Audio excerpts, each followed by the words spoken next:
പിതാവിന്റെയും പുത്രന്റെയും പരിശുദ്ധാത്മാവിന്റെയും നാമത്തിൽ ആമേൻ. എന്റെ പ്രിയപ്പെട്ടവർ, ഇന്ന് മെയ് 12 ചൊവ്വാഴ്ച, അമ്മേ പരിശുദ്ധ അമ്മേ, അമ്മേ പരിശുദ്ധമേ, ദൈവമാതാവേ, കൃപാസനത്തിലൂടെ ഞങ്ങൾക്കും ഞങ്ങളുടെ ദേശത്തിനും അമ്മ മധ്യസ്ഥം തേടി തന്ന എല്ലാ അനുഗ്രഹങ്ങൾക്കും കൃപകൾക്കും ഞങ്ങളിപ്പോൾ ഹൃദയം നിറഞ്ഞ നന്ദി പറയുന്നു. അമ്മേ പരിശുദ്ധമേ, ദൈവമാതാവേ, 2004 ഡിസംബർ 7 ഉച്ചകഴിഞ്ഞ് 2:30 കൃപാസനത്തിൽ സംഭവിച്ച അമ്മയുടെ പ്രത്യക്ഷപ്പെടലിനെ കുറിച്ച് സമർപ്പിച്ചിരിക്കുന്ന പഠനരേഖകളുടെ മേൽ സഭാത്മകമായ പഠനം ആരംഭിക്കുവാൻ ഞങ്ങൾ പ്രാർത്ഥിക്കുന്നു. അമ്മേ പരിശുദ്ധമേ, ഭൂസ്വർലോകങ്ങളുടെ രാജ്ഞിയായ അങ്ങേയ്ക്ക് ഭൗമസംരക്ഷണത്തിനായി പ്രപഞ്ചപ്രകൃതിയെ തന്നെ തിരുസഭ പ്രതിഷ്ഠിക്കുവാൻ ഈ പ്രത്യക്ഷീകരണം വഴി ഇടയാക്കണമേ. പരിശുദ്ധമേ, ജപമാല മാതാവേ, സകല കൃപാസനം പ്രാർത്ഥനയോടും ചേർത്ത് ഞങ്ങളിപ്പോൾ പ്രാർത്ഥിക്കുന്ന ഈ കുടുംബത്തിന്റെ പ്രത്യേക നിയോഗം പറ മക്കളെ.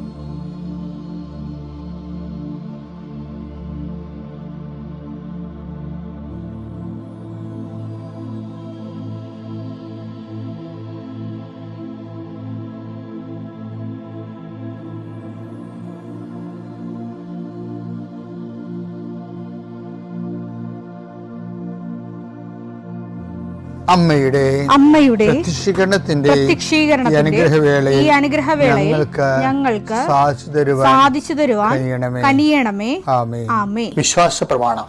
സർവശക്തനായ പിതാവും ആകാശത്തിന്റെയും ഭൂമിയുടെയും സൃഷ്ടാവുമായ ദൈവത്തിൽ ഞാൻ വിശ്വസിക്കുന്നു. അവിടുത്തെ ഏകപുത്രനും ഞങ്ങളുടെ കർത്താവുമായ ഈശോ മിശിഹായിലും ഞാൻ വിശ്വസിക്കുന്നു. ഈ പുത്രൻ പരിശുദ്ധാത്മാവിനാൽ ഗർഭസ്ഥനായി കന്യകാമറിയത്തിൽ നിന്ന് പിറന്ന് പൊന്തിയോസ് പീലാത്തോസിന്റെ കാലത്ത് പീഡകൾ സഹിച്ച് കുരിശിൽ തറയ്ക്കപ്പെട്ട് മരിച്ച് അടക്കപ്പെട്ട് പാതാളങ്ങളിൽ ഇറങ്ങി മരിച്ചവരുടെ ഇടയിൽ നിന്ന് 3-ാം നാൾ ഉയർത്ത് സ്വർഗത്തിലേക്ക് എഴുന്നള്ളി സർവശക്തിയുള്ള പിതാവായ ദൈവത്തിന്റെ വലതുഭാഗത്തിരിക്കുന്നു. അവിടെ നിന്ന് ജീവിക്കുന്നവരെയും മരിച്ചവരെയും വിധിക്കുവാൻ വരുമെന്നും ഞാൻ വിശ്വസിക്കുന്നു. പരിശുദ്ധാത്മാവിലും ഞാൻ വിശ്വസിക്കുന്നു. വിശുദ്ധ കത്തോലിക്കാ സഭയിലും പുണ്യവാന്മാരുടെ ഐക്യത്തിലും പാപങ്ങളുടെ മോചനത്തിലും ശരീരത്തിന്റെ ഉയർപ്പിലും നിത്യമായ ജീവിതത്തിലും ഞാൻ വിശ്വസിക്കുന്നു. ആമേൻ. സുഖസ്ഥനായ ഞങ്ങളുടെ പിതാവേ, അങ്ങയുടെ നാമം പൂജിതമാകണമേ. അങ്ങയുടെ രാജ്യം വരണമേ.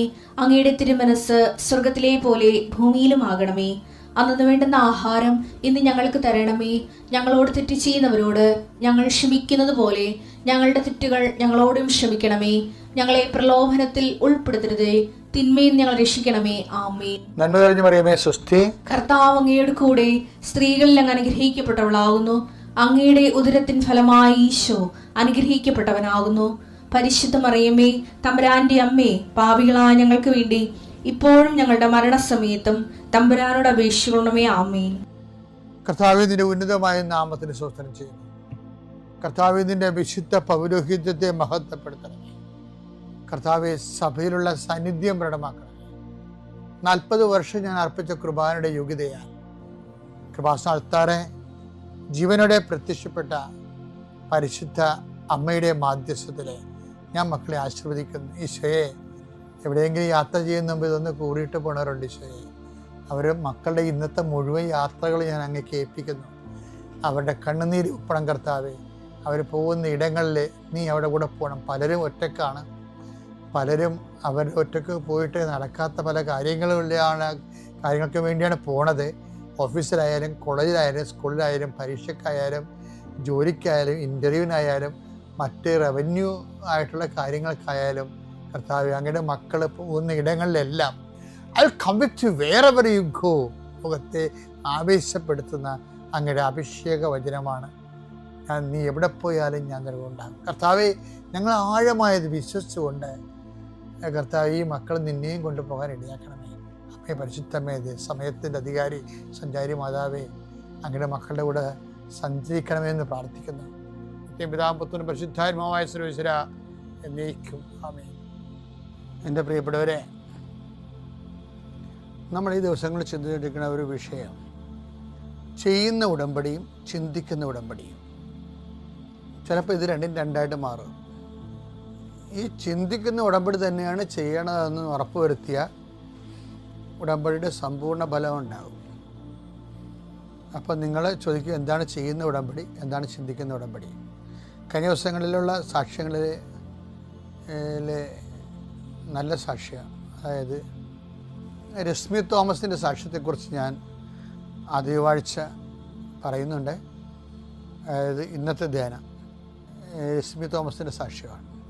അപ്പം രശ്മി തോമസിൻ്റെ സാക്ഷ്യത്തിൽ നിന്നാണ് ഈ ചെയ്യുന്ന ഉടമ്പടിയും ചിന്തിക്കുന്ന ഉടമ്പടിയും തമ്മിലുള്ള വ്യത്യാസം എന്താണെന്ന് അറിയണത്. നമ്മൾ ചിന്തിക്കുന്ന ഉടമ്പടി ആയിരിക്കത്തില്ല പലപ്പോഴും ചെയ്യുന്നത്. ഒരു വിഷയമുണ്ടായി, നമുക്കൊരു വിഷയമുണ്ടായി, ആ വിഷയം പരിഹരിക്കുന്നതിന് വേണ്ടി നമ്മൾ ദൈവത്തോട് ഒരു വാഗ്ദാനത്തിൽ ഏർപ്പെടുന്നു, അതിന് മാതാവിൻ്റെ മധ്യസ്ഥ യാചിക്കുന്നു. അപ്പം അതൊരു ചെയ്യുന്ന ഉടമ്പടിയാണ്. ഇനി ചിന്തിക്കുന്ന ഉടമ്പടി എന്ന് പറയുമ്പോൾ, ഇപ്പോൾ ഈ രശ്മി തോമസിൻ്റെ സാക്ഷ്യത്തിലെ അവരുടെ ഉടമ്പടിയും ജോലിയും ഒരുമിച്ച് പോകാത്തൊരവസ്ഥ വന്നു. അപ്പോൾ അവരുടെ ഉള്ളിലൊരു ചിന്ത ഉണ്ടായി, ഞാൻ ഉടമ്പടി തുടരണോ അതാ ഉടമ്പടിയിൽ നിന്ന് ഉപേക്ഷിച്ച് ജോലിയെ തുടരണോ? അപ്പോൾ സ്വാഭാവികമായിട്ട് എല്ലാ ആൾക്കാരും ഉടമ്പടി ഉപേക്ഷിച്ച് ജോലി തുടരാൻ ആയിരിക്കും. നമ്മൾ ജോലിക്ക് വേണ്ടിയല്ലേ ഉടമ്പടി എടുത്തത് എന്നുള്ള ഉദ്ദേശത്തിൽ അങ്ങനെ ചിന്തിക്കും. പക്ഷേ രശ്മി ചിന്തിക്കേണ്ട വ്യത്യാസമാണ്. പക്ഷേ ഞാൻ ഉടമ്പടിയിൽ തുടരാൻ വേണ്ടിയാണ് ഉടമ്പടി എടുത്തത്, ജോലി എൻ്റെ ഇൻറ്റൻഷനിലൊരു കാര്യം മാത്രമാണ്. അപ്പോൾ ഉടമ്പടി ജോലിക്ക് വേണ്ടിയോ ജോലി ഉടമ്പടിക്ക് വേണ്ടിയോ? പണ്ട് ഒരു ഡിസ്പ്യൂട്ടില്ലായിരുന്ന, കല ജീവിതത്തിന് വേണ്ടിയാണോ, ജീവിതം കലയ്ക്ക് വേണ്ടിയാണോ എന്ന് ചോദിക്കുമ്പോൾ ജീവിതം തന്നെ കലയെന്ന് പറഞ്ഞത്. അപ്പോൾ ഉടമ്പടി തന്നെ ജീവിതം എന്നുള്ളൊരു കോൺസെപ്റ്റ് ഉണ്ട്. ചിലർക്കെങ്കിലും ആ ഒരു കോൺസെപ്റ്റ് വിജയിക്കുന്നുണ്ട് ഭയങ്കരമായിട്ട്. കാര്യം അവർ എന്തിനാണ് ഉടമ്പടി എടുത്തത്? ഉടമ്പടി ദൈവമായിട്ട് ജീവിക്കാൻ വേണ്ടിയാണ്. അതുകൊണ്ട് ഉടമ്പടിക്ക് വേണ്ടിയാണ് ജീവിതം എന്ന്, ഉടമ്പടിക്ക് വേണ്ടിയാണ് ജീവിതം എന്നുള്ള ഐഡിയയിൽ എത്തിച്ചേർന്നിട്ട് ഉടമ്പടിക്ക് പ്രാധാന്യം കൊടുത്തിട്ട് ജീവിക്കപ്പെടാത്ത പ്രശ്നം. ഇവർ ഒരു റിട്ടയേർഡ് ഹാൻഡാണ്. അതായത് ഇവർ ഒരു പ്രവാസികൾ എന്തുമാത്രം കേരളത്തിൽ വരുന്നുണ്ട്. പലരും ജീവിതം കരിഞ്ഞ് നിൽക്കണ പോലെയൊക്കെ തോന്നുന്നില്ല അവർക്ക്. പക്ഷെ അവരെല്ലാം ഉടമ്പടിയിലേക്ക് വരുമ്പോൾ ഉണ്ടാകുന്ന വ്യത്യാസം എന്താണ്? നമ്മുടെ പച്ചത്തിരിവ് പോലെ, അതുപോലെ തന്നെ കൂടാരത്തിലിരുന്ന അഹ്റോൻ്റെ കരിഞ്ഞ കമ്പ് പോലെ അത് ഇങ്ങനെ പച്ച ഇല വീശി പുതിയ ജീവിതമാണ് കിട്ടുന്നത്. ഇപ്പോൾ വണ്ടി ഓടിക്കാൻ പേടിയായിരുന്നു, ജോലിയില്ല, വീട് പഴയതായിരുന്നു.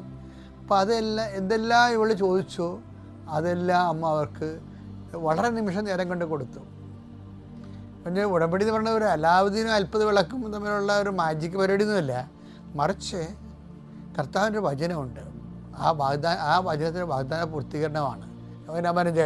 നിങ്ങൾ എന്നിൽ വസിക്കുകയും എൻ്റെ വാക്കുകൾ നിങ്ങളിൽ നിലനിൽക്കുകയും ചെയ്യുന്നുണ്ടെങ്കിൽ ഇഷ്ടമുള്ളത് ചോദിച്ചുകൊള്ളുക, നിങ്ങൾക്ക് ലഭിക്കും. അപ്പോൾ കർത്താവ് തന്നെ പറഞ്ഞിരിക്കുന്നതാണ് ഇഷ്ടമുള്ള ചോദിക്കാൻ. അപ്പോൾ ചോദ്യത്തിൽ പിശുക്കൊന്നും വേണ്ട, പക്ഷേ ഉടമ്പടിയിലും പിശുക്ക് വരത്തില്ല. ഉടമ്പടിക്ക് വേണ്ടിയാണ് ജീവിതം എന്ന രീതിയിൽ ഉടമ്പടിയും ജീവിതവുമാണ്, എൻ്റെ ജീവിതം ഉടമ്പടിയാണെന്നുള്ള ഒരു പ്രയോറിറ്റി കിട്ടിയാൽ ബാക്കിയുള്ള ഈസിയാണ്. വളരെ ആലോചിച്ച് ഉടമ്പടിയിൽ ഇൻവെസ്റ്റ് ചെയ്യാൻ നോക്കുക. പിതാവിൻ്റെയും പുത്രൻ്റെയും പരിശുദ്ധാത്മാവിൻ്റെയും നാമത്തിൽ.